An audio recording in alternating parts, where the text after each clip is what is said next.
പൂരുരുട്ടാതി നക്ഷത്രത്തിൻ്റെ ഒടുവിലത്തെ 15 നാഴിക ഉത്രട്ടാതിയും രേവതിയും ചേരുന്ന 2 നക്ഷത്രമാണ് മീനക്കൂറ് അല്ലെ മീനൻ രാശി. വിദ്യാർത്ഥികൾക്ക് വളരെയധികം പരിശ്രമം ഉണ്ടായേ മതിയാകൂ. അതിപ്രധാനപ്പെട്ട 2-3 വിഷയങ്ങൾക്ക് മാർക്ക് എപ്പോഴും കുറയുകയോ പരീക്ഷാ പഠന വേളകളിൽ മനപ്രയാസം മുതലായത് ഉണ്ടാവുകയോ ചെയ്യാം.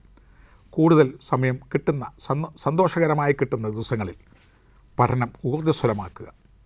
ആരോഗ്യപരമായ ക്ലേശങ്ങൾ, ചില ശാരീരിക അസ്വാസ്ഥ്യങ്ങൾ, വാതജന്യ രോഗങ്ങൾ, വാഹന സംബന്ധമായ പ്രശ്നങ്ങൾ എന്നിവയൊക്കെ വന്ന് അസ്തമിക്കാൻ സാധ്യതയുണ്ട്.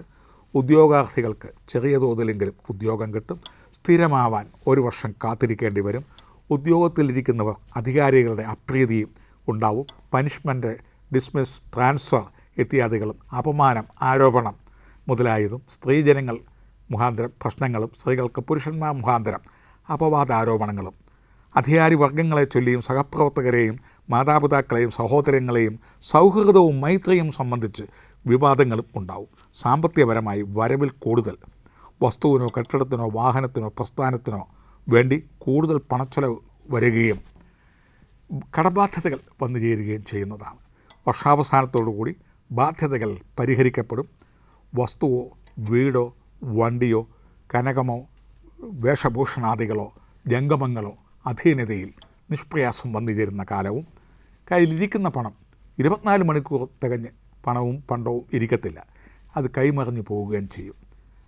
ഒരു ഭീമത്സകരമായ ചില അന്തരീക്ഷങ്ങൾ യാത്രാമധ്യേ അല്ലെങ്കിൽ കുടുംബമധ്യേ വസിക്കും വീടുകളിൽ, പ്രവർത്തിക്കും മേഖലകളിൽ, എടുക്കും തീരുമാനങ്ങളിൽ വന്ന് ആ ദോഷം ഉദിച്ചസ്തമിച്ച് നിഷ്പ്രയാസം അത്ഭുതകരമായി ഇവയിൽ നിന്നും മാറ്റപ്പെടുന്ന ഒരു വർഷമായി പൂരുരുട്ടാതി, ഉത്രട്ടാതി, രേവതി നക്ഷത്രക്കാർക്ക് ഈ വിഷു മുതൽ അടുത്ത വിഷു വരെയുള്ള കാലഘട്ടങ്ങളിൽ ഗുണദോഷ സമ്മിശ്രത്താൽ അപ്രതീക്ഷിത ഗുണങ്ങളും ചില നിർഭാഗ്യങ്ങളും ഉണ്ടാകും. ഈ പറഞ്ഞ ദോഷപ്രതിവിധികളും വിഷ്ണുവെങ്കിലും ഭഗവതി ക്ഷേത്രത്തിലും സർപ്പക്ഷേത്രത്തിലും വേണ്ട പ്രതിവിധികൾ ചെയ്ത് ദോഷശക്തികളിൽ നിന്ന് മാറി ഒരു നല്ല വിഷു പുണ്യകാലം ആഘോഷിക്കുവാൻ ഇടവരട്ടെ എന്ന് ഈ എളിയവൻ്റെ പ്രവചനം കാഴ്ചവെക്കുന്നു. നന്ദി, നമസ്കാരം.